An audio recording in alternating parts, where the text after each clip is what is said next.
नमस्कार, स्वागत है आपका हमारे चैनल पर। आज से हम लोग बिहार स्पेशल का क्लास स्टार्ट कर रहे हैं। बिहार स्पेशल के बारे में हम लोग पढ़ेंगे, जो 67th री एग्ज़ाम होने वाला है बीपीएससी का, और 68th का एग्ज़ाम जो प्री का होने वाला है उसके लिए ये हेल्पफुल होगा। साथ ही साथ जो बिहार एसएससी सीजीएल का जो वैकेंसी अभी आया है, सचिवालय सहायक मोस्ट कोवेटेड सीट है उसमें, उसके लिए भी ये काफ़ी ज़्यादा हेल्पफुल होगा।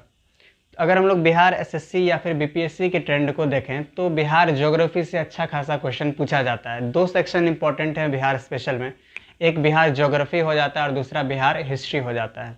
ये दोनों सेक्शन काफ़ी इंपॉर्टेंट होते हैं, यहाँ से क्वेश्चंस पूछे जाते हैं।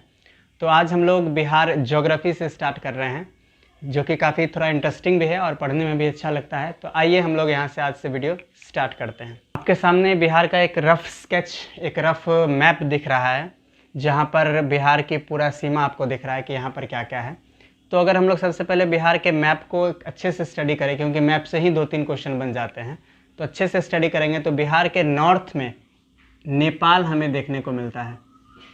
बिहार के नॉर्थ में नेपाल, जो कि एक देश है, यानी कि बिहार इंटरनेशनल बाउंड्री शेयर कर रहा है नेपाल से। अगर हम लोग इसके उत्तर में नेपाल है, अगर हम लोग इसके पश्चिम में देखें तो उत्तर प्रदेश हमें देखने को मिलता है। अगर हम लोग बिहार के दक्षिण में देखें तो झारखंड देखने को मिलता है, जो कि बिहार का ही हिस्सा हुआ करता था, बिहार से ही अलग हुआ है झारखंड। और अगर हम लोग पूर्व में देखें तो पश्चिम बंगाल, वेस्ट बंगाल हमें देखने को मिलता है। तो बिहार की ये चौहद्दी हो गई प्रॉपर कि बिहार के चारों साइड क्या है। बिहार के उत्तर में नेपाल है, बिहार के पश्चिम में उत्तर प्रदेश है, बिहार के दक्षिण में झारखंड है और बिहार के पूर्व में पश्चिम बंगाल है। अगर हम लोग बिहार का ये सामान्य परिचय हम लोग देख रहे हैं, we are dealing with the general introduction of Bihar. सामान्य परिचय बिहार का हम लोग जनरल इंट्रोडक्शन देख रहे हैं। यह हमारा प्यारा बिहार है और हम लोग इसका जनरल इंट्रोडक्शन आज देख रहे हैं, क्योंकि जनरल इंट्रोडक्शन से ही बहुत सारे क्वेश्चंस जो है वो बन जाते हैं। सबसे पहले तो क्वेश्चन यहाँ से बनेगा कि बिहार के चारों साइड क्या है, उत्तर में क्या है, दक्षिण में क्या है। सबसे पहला क्वेश्चन तो यहीं से बन जाता है। तो बिहार की चौहद्दी देखने के बाद, बिहार की सीमा देखने के बाद हम लोग देखते हैं कि बिहार का विस्तार कहाँ से कहाँ तक है, यानी कि अक्षांशीय और देशांतरीय विस्तार। बहुत इंपॉर्टेंट डेटा है, ये याद रखना होता है। अगर हम लोग बात करें तो बिहार का, अगर हम लोग अक्षांशीय विस्तार की बात करें तो अक्षांश रेखाएं ऐसी रेखा होती है जो इक्वेटर के, यानी कि भूमध्य रेखा के पैरेलल चलती है। इंग्लिश में से हम लोग लैटिट्यूड्स कहते हैं। तो बिहार का जो लैटिट्यूडनल एक्सपेंस है वो है 24 डिग्री 20 मिनट 10 सेकेंड नॉर्थ से लेकर 27 डिग्री 31 मिनट और 15 सेकेंड नॉर्थ तक। ये बिहार का अक्षांशीय विस्तार है। यानी कि अगर हम लोग अक्षांशीय विस्तार की बात करें तो बिहार जो है वो 24, अगर आपको ये 2 लेटर भी याद रहता है, 24 से लेकर 27 तक, तो मैक्सिमम गेसिंग हम लोग ऑप्शन से कर सकते हैं आराम से। तो 24 डिग्री 20 मिनट 10 सेकेंड नॉर्थ से स्टार्ट होता है और 27 डिग्री 31 मिनट 15 सेकेंड नॉर्थ तक जो है बिहार का लैटिट्यूडनल एक्सपेंस है, अक्षांशीय विस्तार है। अगर हम लोग देशांतरीय विस्तार की बात करें तो ये देशांतरीय विस्तार स्टार्ट होता है 83 डिग्री 19 मिनट 50 सेकेंड ईस्ट से, यहाँ तक आएगा। ये देशांतर रेखा ऐसी रेखाएं होती है जो परपेंडिकुलरली, या फिर हम लोग ये कहें कि जो वर्टिकली ड्रॉन होती है हमारे अर्थ पर, उसको हम लोग बोलते हैं देशांतर रेखा, लॉन्गिट्यूड। तो 83 डिग्री 19 मिनट 50 सेकेंड ईस्ट से बिहार स्टार्ट होता है और एंड होता है 88 डिग्री 17 मिनट 40 सेकेंड ईस्ट पर। तो ये बिहार का अक्षांशीय और देशांतरीय विस्तार है, लैटिट्यूड और लॉन्गिट्यूडनल एक्सपेंस। यानी कि अगर हम लोग लैटिट्यूड की बात करें, अक्षांशीय विस्तार की बात करें,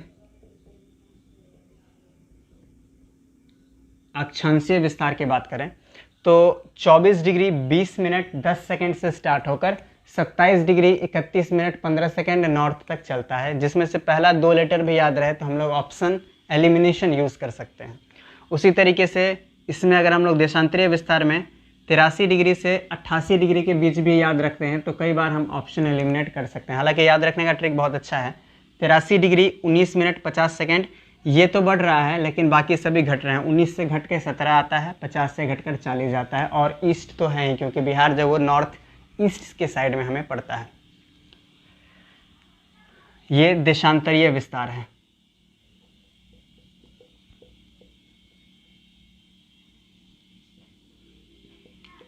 तो अभी तक 2 पॉइंट हम लोगों ने देखा है, एक बिहार की चौहद्दी, बिहार के चारों साइड कौन कौन से राज्य या फिर कौन कौन से देश पड़ते हैं।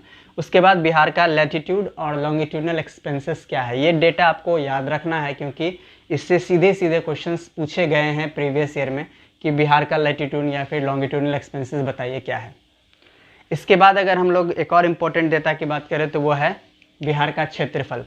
बिहार का क्षेत्रफल है 94,163 किलोमीटर स्क्वायर, और एरिया के हिसाब से, क्षेत्रफल के हिसाब से ये इसका एरिया है। एरिया के हिसाब से अगर बिहार का स्थान देखें तो पूरे भारत में 12वां स्थान है। जब तेलंगाना बना था तो यह 13वें स्थान पर चला गया था, लेकिन फिर से जब जम्मू कश्मीर से राज्य का दर्जा छीनकर उसको यूनियन टेरिटरी बनाया गया तो फिर से बिहार का राज्यों में स्थान 12वां हो गया है एरिया के हिसाब से। तो ये भी एक इम्पॉर्टेंट डेटा है, ये भी सीधे सीधे पूछा जाता है। इसके बाद अगर हम लोग देखें, इसको अगर हम लोग रब कर दें तो इसके बाद नॉर्थ साउथ और ईस्ट वेस्ट की लंबाई भी बिहार के बारे में इम्पॉर्टेंट है जो कि पूछी जाती है। अगर हम लोग नॉर्थ से साउथ देखें, यहाँ से यहाँ तक, तो बिहार की कुल लंबाई यहाँ से यहाँ तक 345 किलोमीटर बनती है। और अगर हम लोग ईस्ट से वेस्ट के तरफ आते हैं तो यहाँ से यहाँ तक कुल लंबाई 483 किलोमीटर बनती है। ये लंबाई और चौड़ाई देखने के साथ ही पता चल जाता है कि बिहार का जो ज्योग्राफिकल शेप है वो कैसा है, वो रेक्टेंगुलर है, आयताकार है, रेक्टेंगुलर। बिहार का जो शेप है वो आयताकार है। तो आई थिंक यहाँ तक काफ़ी स्पष्ट होगा, और ये तो सिर्फ डेटा है जो आपको याद रखना पड़ता है एग्ज़ाम्स में क्वेश्चन को सॉल्व करने के लिए। इसके बाद जो मोस्ट इम्पॉर्टेंट आता है फैक्ट्स, वो आता है कि बिहार के किस किस ज़िलों की सीमा किस किस के साथ लग रही है, किस ज़िले की सीमा किस राज्य के साथ या किस ज़िले की सीमा किस देश के साथ लग रही है। तो आइए हम लोग उसको भी याद करने की कोशिश करते हैं, इसको रब करते हैं। तो आइए अब देखते हैं कि बिहार में किस ज़िले की सीमा किस देश के साथ और किस राज्य के साथ लगती है। अगर हम लोग बात करें सबसे पहले नेपाल के साथ उत्तरी सीमा, तो उत्तर में कुल 7 ऐसे ज़िले हैं, कुल 7 ऐसे ज़िले हैं, 7 डिस्ट्रिक्ट्स हैं जिसकी सीमा नेपाल के साथ लगती है। अगर हम लोग यहाँ से बात करें तो सबसे पहले पश्चिम चंपारण, वेस्ट चंपारण, उसके नीचे ईस्ट चंपारण, उसके बाद सीतामढ़ी, फिर मधुबनी, फिर सुपौल, और फिर अररिया और किशनगंज। 1 2 3 4 5 6 7 7 ऐसे ज़िले हैं जिसकी सीमा नेपाल से लगती है, और ये कुल 720 किलोमीटर की सीमा है जो नेपाल के साथ साझा होती है। यहाँ पर एक ज़िला इन दोनों के बीच में पड़ता है, छोटा ऐसा ज़िला है, इसका नाम है शिवहर। ऑप्शन में ये कन्फ्यूज़न ज़रूर करेगा, अगर कई बार ऑप्शन में देगा कि इसमें से पूछा भी है ये सवाल कि इसमें से किस सीमा जो है वो नेपाल से लगती है। अगर उत्तरी ज़िलों का नाम दिया हुआ होता है तो हम लोग वहाँ से आसानी से जो है वो ऑप्शन को ले लेते हैं, पकड़ लेते हैं, सॉल्व कर लेते हैं क्वेश्चन को। और कई बार इस बार क्या एक क्वेश्चन पूछा था 63rd या 64th बीपीएससी में कि इनमें से किस राज्य की, किस ज़िले की सीमा नेपाल से लगती है, और उसमें एक ऑप्शन था यहाँ पर पूर्णिया डिस्ट्रिक्ट का, जो कि साफ पता है कि पूर्णिया डिस्ट्रिक्ट वहाँ पर से नहीं लगेगा क्योंकि पूर्णिया डिस्ट्रिक्ट जो है वो पूर्व में है और नेपाल बिहार के उत्तर में है। तो वहाँ से हम लोग आसानी से इसको सॉल्व कर सकते थे। लेकिन जब ऐसा कोई ऑप्शन दे देता है जहाँ पर उत्तर का ही ज़िला दे दिया है ऑप्शन में, और फिर एलिमिनेट करना है कि कौन सा ज़िला लगता है और कौन सा नहीं लगता है, फिर वहाँ पर हमें कन्फ्यूज़न हो जाता है। तो यहाँ पर एक बीच में ज़िला पड़ता है पूर्वी चंपारण और सीतामढ़ी के पास, उसका नाम है शिवहर। छोटा ऐसा ज़िला है, लेकिन शिवहर की सीमा नेपाल से नहीं लगती है। It does not share its boundary with Nepal. ये एक इम्पॉर्टेंट फैक्ट है और ये याद रखना, क्योंकि अगर शिवहर कभी ऑप्शन में आता है तो शायद कन्फ्यूज़न हो जाए, क्योंकि शिवहर भी उत्तर की तरफ है। तो ये नेपाल से लगने वाले ज़िलों का नाम था। अब अगर हम लोग उत्तर प्रदेश से लगने वाले ज़िलों के नाम को देखें तो उत्तर प्रदेश से ये कुल 7 ज़िले थे जो नेपाल से लग रहे थे। उत्तर प्रदेश से सीमा साझा करने वाले ज़िलों की संख्या है 8। कुल 8 ऐसे ज़िले हैं जो उत्तर प्रदेश से सीमा साझा करते हैं। अगर हम लोग इसके नाम देखें तो सबसे पहले पश्चिम चंपारण, उसके नीचे गोपालगंज,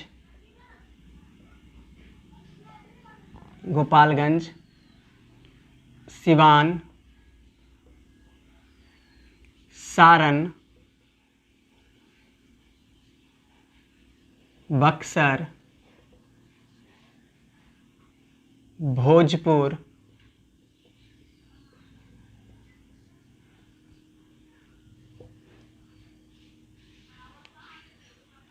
कैमूर और ये थोड़ा सा पार्ट यहाँ पर रोहतास। तो कुल 8 ज़िले हैं जो उत्तर प्रदेश के साथ सीमा साझा कर रहे हैं। 1 2 3 4 5 6 7 8। अगर हम लोग यहाँ से स्टार्ट करें, पश्चिम चंपारण, गोपालगंज, सिवान, सारण, भोजपुर, बक्सर, कैमूर और रोहतास। रोहतास का ये सीमा जो है, यहाँ पर जो सीमा है, ये वाला सीमा उत्तर प्रदेश से सीमा साझा करता है। जब हम लोग मैप में देखते हैं तो कैमूर और रोहतास के बीच थोड़ा सा ही हमको डिफरेंस दिखता है कि कौन सा सीमा साझा कर रहा है उत्तर प्रदेश से और कौन सा नहीं कर रहा है। तो ये याद रखना है कि रोहतास डेफिनेटली उत्तर प्रदेश के साथ सीमा साझा कर रहा होता है और रोहतास जो है वो झारखंड से भी नीचे में सीमा साझा कर रहा होता है। तो एक ऐसा ज़िला है रोहतास जो उत्तर प्रदेश से भी सीमा साझा कर रहा है और जो झारखंड से भी सीमा साझा कर रहा है। तो ये भी क्वेश्चन बन सकता है कि कौन सा ऐसा ज़िला है जो उत्तर प्रदेश से भी सीमा साझा करता है और झारखंड से भी सीमा साझा करता है। तो आई होप ये भी क्लियर रहा होगा, ये याद भी हो जाएगा आसानी से। पश्चिम चंपारण, गोपालगंज, सिवान, सारण, भोजपुर, बक्सर, कैमूर और रोहतास, कुल 8 ज़िले हैं जो उत्तर प्रदेश के साथ सीमा साझा करते हैं। अगर हम लोग झारखंड के साथ देखें कि झारखंड के साथ कौन सीमा साझा करता है, तो रोहतास से ही स्टार्ट हो जाएगा। रोहतास सीमा साझा करता है झारखंड के साथ। यहाँ पर औरंगाबाद सीमा साझा करता है, गया सीमा साझा करता है, नवादा सीमा साझा करता है, जमुई सीमा साझा करता है, बांका सीमा साझा करता है, भागलपुर सीमा साझा करता है और यहाँ पर कटिहार है, कटिहार भी है जो झारखंड के साथ सीमा साझा करता है। कुल 8 ज़िले होंगे जो झारखंड के साथ सीमा साझा करते हैं। 1 2 3 4 5 6 7 8। तो झारखंड के साथ सीमा साझा करने वाले 8 ज़िले कौन से हैं? रोहतास से स्टार्ट करेंगे।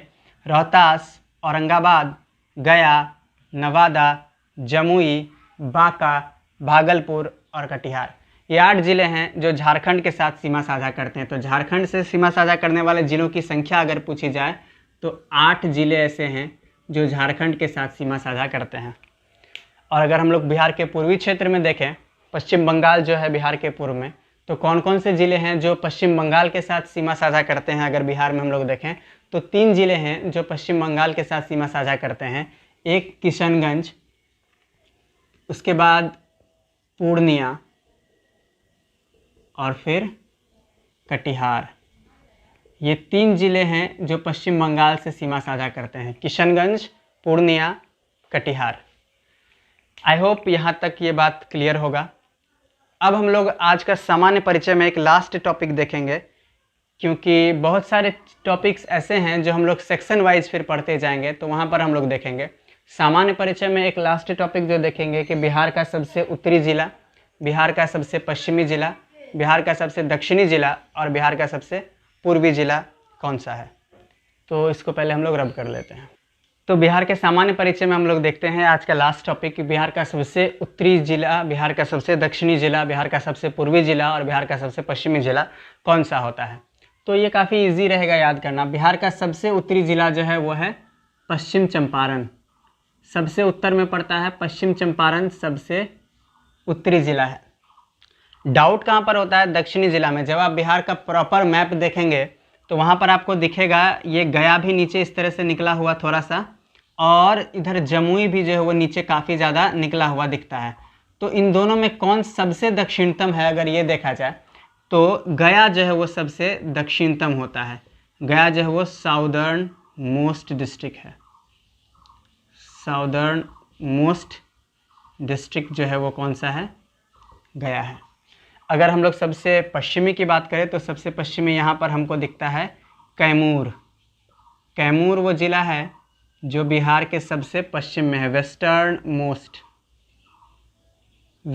Most district of Bihar is Kaimur. और सबसे पूर्व में हम लोग को यहाँ पर दिखता है किशनगंज। किशनगंज जो है वो क्या है? ईस्टर्न मोस्ट डिस्ट्रिक्ट है, ईस्टर्न मोस्ट डिस्ट्रिक्ट है। तो ये बिहार का सामान्य परिचय था, जहाँ पर हम लोगों ने बिहार का अक्षांशीय देशांतरीय विस्तार देखा, उसका क्षेत्रफल देखा।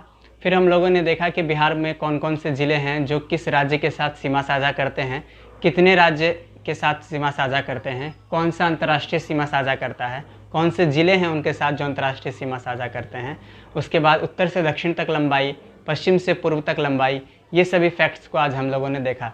तो ये बिहार का एक सामान्य परिचय था, जनरल इंट्रोडक्शंस था। क्योंकि हम लोग ज्योग्राफी स्टार्ट कर रहे हैं इसलिए हम लोगों ने केवल ज्योग्राफिकल फैक्ट जो है वो सामान्य परिचय में देखा है। बाकी कुछ हिस्टोरिकल फैक्ट्स थी, बिहार कब बना या फिर बिहार का राजकीय चिन्ह क्या है, पक्षी क्या है, पशु क्या है, इसको हम लोग जब हिस्ट्री स्टार्ट करेंगे तब हम लोग फिर वहाँ पर देखेंगे, क्योंकि एक प्रॉपर सीक्वेंस में पढ़ना ज़्यादा असरदार होता है।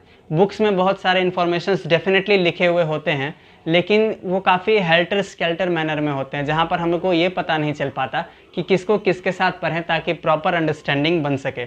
इसलिए ये वीडियो लेक्चर्स मैंने स्टार्ट करी है कि आपको एक प्रॉपर अंडरस्टैंडिंग देना बिहार के बारे में। तो हम लोगों ने जनरल इंट्रोडक्शन से बिहार में ज्योग्राफी से स्टार्ट किया है। अगला लेक्चर जो हमारा आएगा वो आएगा कि बिहार में जो चट्टानें हैं वो किस प्रकार की है, क्योंकि किसी भी राज्य की भौगोलिक स्थिति या किसी भी देश की भौगोलिक स्थिति जानने के लिए यह ज़रूरी हो जाता है कि उसके चट्टानों के बारे में हमको पता हो, क्योंकि चट्टानों से ही हमको पता चलता है कि वहाँ किस तरह के खनिज पाए जाएंगे, किस तरह की मिट्टी वहाँ पर बनेगी। तो इसलिए चट्टानों का अध्ययन जो है वो काफ़ी ज़्यादा महत्वपूर्ण हो जाता है और इससे प्रश्न भी काफ़ी ज़्यादा पूछे गए हैं। तो अगला टॉपिक जो बिहार के ज्योग्राफी में हमारा होने वाला है वो होने वाला है बिहार की चट्टानें। तो तब तक के लिए चैनल को सब्सक्राइब कीजिए और अगर पसंद आया है तो इसको ज़रूर शेयर कीजिए, क्योंकि जिस डिटेल में और जिस कॉम्प्रिहेंसिव मैनर में यहाँ पर बताया जाएगा चीज़ों को, वो और किसी चैनल या फिर बुक्स में नहीं बताई जाएंगी, क्योंकि कई सारे चैनल्स ऐसे हैं जो ऑब्जेक्टिव वे में चीज़ों को करा रहे हैं। यहाँ पर सब्जेक्टिव वे में चीज़ों को कराया जा रहा है। Subjective way is far better than learning through objective manner, because objective manner gives you the only the way to solve questions, but subjective manner gives you the proper understanding, the comprehensive understanding of the subject, so that you can solve any of the questions that can be formed from that topics. Thank you. Please share this video if you like this. Thanks.